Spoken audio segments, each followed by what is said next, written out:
عن عبد الله بن عباس رضي الله عنهما قال: لم أزل حريصا على أن أسأل عمر رضي الله عنه عن المرأتين من أزواج النبي صلى الله عليه وسلم اللتين قال الله لهما: إن تتوبا إلى الله فقد صغت قلوبكما، حتى حج وحججت معه، وعدل وعدلت معه بإدوات، فتبرز ثم جاء فسكبت على يديه منها فتوضأ، فقلت له: يا أمير المؤمنين، من المرأتان من أزواج النبي صلى الله عليه وسلم اللتان قال الله تعالى لهما: إن تتوبا إلى الله فقد صغت قلوبكما؟ فقال: وعجبا لك يا ابن عباس، هما عائشة وحفصة. ثم استقبل عمر الحديث يسوقه، فقال: كنت أنا وجار لي من الأنصار في بني أمية بن زيد، وهم من عوالي المدينة، وكنا نتناوب النزول على رسول الله صلى الله عليه وسلم، فينزل يوما وأنزل يوما، فإذا نزلت جئته بما حدث من خير ذلك اليوم من الوحي أو غيره، وإذا نزل فعل مثل ذلك. وكنا معشر قريش نغلب النساء، فلما قدمنا على الأنصار إذا قوم تغلبهم نساؤهم، فطفق نساؤنا يأخذن من أدب نساء الأنصار، فسخطت على امرأتي فراجعتني، فأنكرت أن تراجعني. قالت: ولما تنكر أن أراجعك؟ فوالله إن أزواج النبي صلى الله عليه وسلم ليراجعنه، وإن إحداهن لتهجره اليوم حتى الليل. فأفزعني ذلك، فقلت لها: قد خاب من فعل ذلك منهن. ثم جمعت علي ثيابي فنزلت فدخلت على حفصة، فقلت لها: أي حفصة، أتغاضب إحداكن النبي صلى الله عليه وسلم اليوم حتى الليل؟ قالت: نعم. فقلت: قد خبت وخسرت، أفتأمنين أن يغضب الله لغضب رسوله صلى الله عليه وسلم فتهلكي؟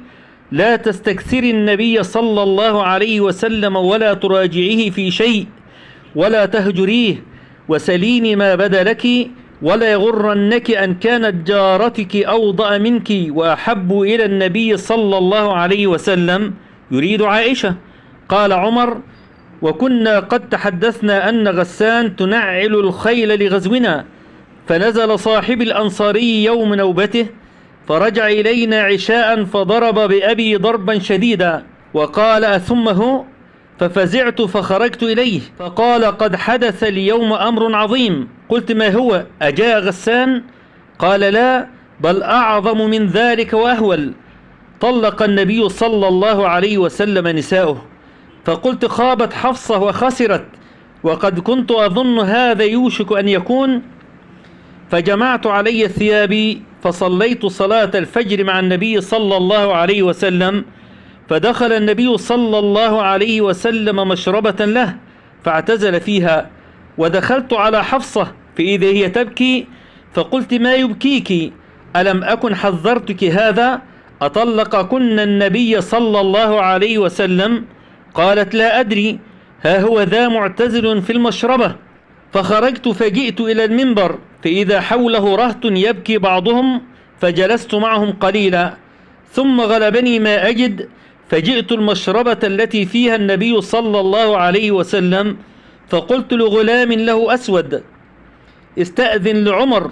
فدخل الغلام فكلم النبي صلى الله عليه وسلم، ثم رجع فقال: كلمت النبي صلى الله عليه وسلم وذكرتك له، فصمت. فانصرفت حتى جلست مع الرهط الذين عند المنبر، ثم غلبني ما أجد، فجئت فقلت للغلام فذكر مثله، فجلست مع الرهط الذين عند المنبر، ثم غلبني ما أجد، فجئت فذكر مثله. فلما وليت منصرفا فإذا الغلام يدعوني فقال: قد أذن لك النبي صلى الله عليه وسلم. فدخلت على النبي صلى الله عليه وسلم فإذا هو مضطجع على رمال حصير ليس بينه وبينه فراش، قد أثر الرمال بجنبه، متكئا على وسادة من آدم حشوها ليف. فسلمت عليه ثم قلت وأنا قائم: يا رسول الله، أطلقت نساءك؟ فرفع إلي بصره فقال: لا. فقلت: الله أكبر. ثم قلت وأنا قائم أستأنس: يا رسول الله، لو رأيتني وكنا معشر قريش نغلب النساء، فلما قدمنا المدينة إذا قوم تغلبهم نساؤهم، فتبسم النبي صلى الله عليه وسلم ثم قلت: يا رسول الله، لو رأيتني ودخلت على حفصة فقلت لها: لا يغرنك إن كانت جارتك أوضأ منك وأحب إلى النبي صلى الله عليه وسلم، يريد عائشة. فتبسم النبي صلى الله عليه وسلم تبسمة أخرى، فجلست حين رأيته تبسم، فرفعت بصري في بيته، فوالله ما رأيت في بيتي شيئا يرد البصر غير أهبة ثلاث.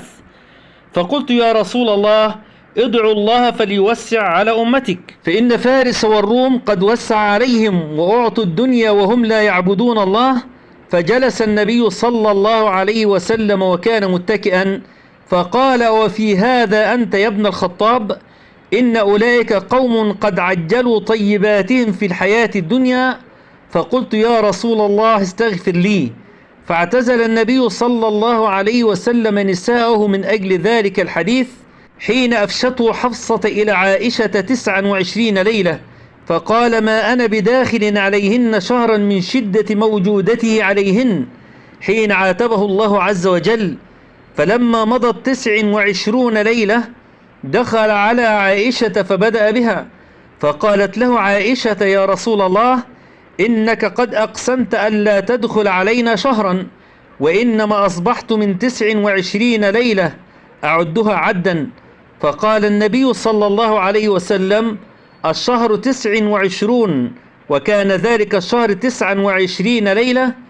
قالت عائشة: ثم أنزل الله تعالى آية التخيير، فبدأ بي أول امرأة من نسائه فاخترته، ثم خير نساءه كلهن، فقلن مثل ما قالت عائشة رضي الله عنها.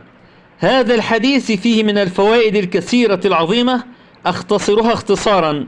فيه سؤال العالم على بعض أمور أهله إن كانت فيه سنة تنقل أو حكم يحفظ، وفيه توقير العالم ومهابته وترقب الأوقات المناسبة لسؤاله، وكذلك أن شدة الوطء على النساء أمر مذموم، وإن الصبر على الزوجات والإغضاء عما يقع منهن في حق الزوج دون ما يكون في حق الله تعالى. وفيه تأديب الرجل ابنته أو قريبته بالقول لأجل إصلاحها لزوجها. وفيه تواضع الطالب للعالم، وصبر العالم على الطالب، وتفصيل الكلام للطالب إن كان في التفصيل مصلحة للطالب. وفيه طلب العلم والحرص عليه، مع الحرص على تفريغ وقت لطلب المعاش والإصلاح الأهل. وفيه جواز اتخاذ الحاكم بوابا يمنع من دخول عليه عند الخلوة إلا بإذنه. وفيه للإمام أن يحجب عن بطانته وخاصته إذا أصابه هم حتى يذهب غيظه فيخرج إليهم وهو منبسط. وفيه الرفق بالأصهار والحياء منهم إذا وقع للرجل من أهله ما يدعو إلى معاتبتهم. وفيه السكوت قد يكون أبلغ من الكلام وأفضل في بعض الأحيان. وفيه مشروعية الاستئذان وإن كان وحده لاحتمال أن يكون على حالة يكره الاطلاع عليه، ومشروعية تكرار الاستئذان وأنه لا يزيد على 3. وفيه أن الاشتغال بالآخرة خير من تعجل نعيم الدنيا والتوسع فيه. وفيه أن المرء إذا رأى صاحبه مهموما استحب له أن يحدثه بما يزيل همه ويطيب نفسه. وفيه جواز الاستعانة في الوضوء بالصب على المتوضئ، وخدمة الصغير للكبير وإن كان الصغير أشرف نسبا. وفيه تذكير الحالف بيمينه إذا وقع منه ما ظاهره النسيان، خاصة من له تعلق به. وفيه سكن الغرفة العالية ذات الدرج، واتخاذ الخزانة لأساس البيت والأمتعة. وفيه التناوب في مجالس العلم إذ لم يتيسر المواظبة لشاغل شرعي ديني أو دنيوي. وفيه قبول خبر الواحد ولو كان الأخذ فاضلا والمأخوذ عنه مفضولا. وفيه رواية الكبير عن الصغير. وفيه اهتمام الصحابة بالاطلاع على أحوال النبي صلى الله عليه وسلم حلت أو قلت. وفي أن الصحابة كانوا في أعلى درجة من رعاية خاطر النبي صلى الله عليه وسلم، والقلق لما يقلقه، والغضب لما يغضبه، والهم لما يهمه رضي الله عنه. وأن الرجل الوقور قد يحمله الغضب والحزن على ترك التأني المألوف منه، وفي كراهة سخط النعمة ولو كانت قليلة، وذم احتقار ما أنعم الله به، وفي الاستغفار ما يقع من الإنسان من هفوات طلب الاستغفار من أولي الفضل، وفي إيثار القناعة وعدم الالتفات إلى ما خص الله به الغير من أمور الدنيا، وفي المعاقبة على الشيء السر بما يليق بمن أفشاه من العقوبات. أسأل الله جل وعلا أن يرزقنا العلم النافع والعمل الصالح، وصلى اللهم وسلم وبارك على عبدك ورسولك محمد وعلى آله وصحبه أجمعين، وإلى الملتقى في لقاء قادم إن قدر الله جل وعلا لنا اللقاء والبقاء. فتابعوني أحبابي أحباب رسول الله صلى الله عليه وسلم، وآخر دعوانا أن الحمد لله رب العالمين، والسلام عليكم ورحمة الله وبركاته.